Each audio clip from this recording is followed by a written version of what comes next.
dicatat tidak semestinya. Kok Ben?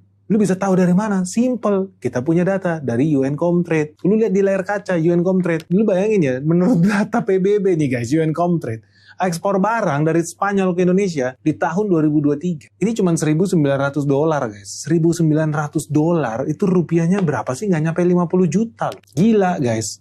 Beli motor aja nggak cukup tuh.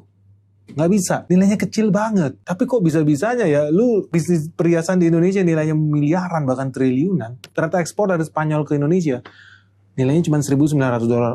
Absurd banget. Padahal realitanya nggak seperti itu. Makanya nggak heran kalau ada orang yang mencatat bahwa kerugian negara itu bisa sampai 677 triliun. Karena banyak orang ketika impor barang dari luar negeri ke Indonesia, nilainya dikecil-kecilin biar bayar pajak. Biaya impor, pajak masuk barang itu makin kecil. Dan ini sebenarnya berlaku dua arah guys. Kenapa ini penting juga buat teman-teman ketahui ya, praktek yang sangat merugikan kita semua loh. Lu, rakyat Indonesia, lu juga yang dirugikan. Ketika lu belanja perhiasan itu, ternyata lu kena rampok. Kenapa lu yang kena rampok? Lu beli perhiasan itu merasa lu gak ada kerugian ya Pak. Saya bayar 10 juta atau lu bayar 50 juta buat beli perhiasan. Lu tuh kena rampok sebetulnya. Karena realitanya, sebetulnya di situ ada komponen pajak lu. Lu kan bayar pajak buat negara, bangun jalan, bangun sekolah, bangun jembatan, supaya orang-orang bisa hidup dengan layak di Indonesia. Tapi kan nggak bisa. Akibatnya apa?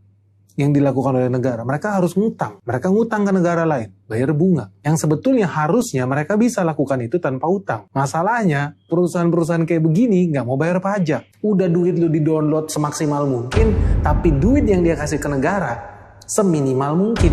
Akibatnya ujung-ujungnya negara harus ngutang lagi buat bikin sekolah. Ya negara ngutang lagi buat bikin sekolah pakai bayar bunga. Yang bayar bunga siapa? Lu dan anak cucu lu. Bayar pajaknya makin lama makin mahal. Makanya gak usah heran IMF makin gila.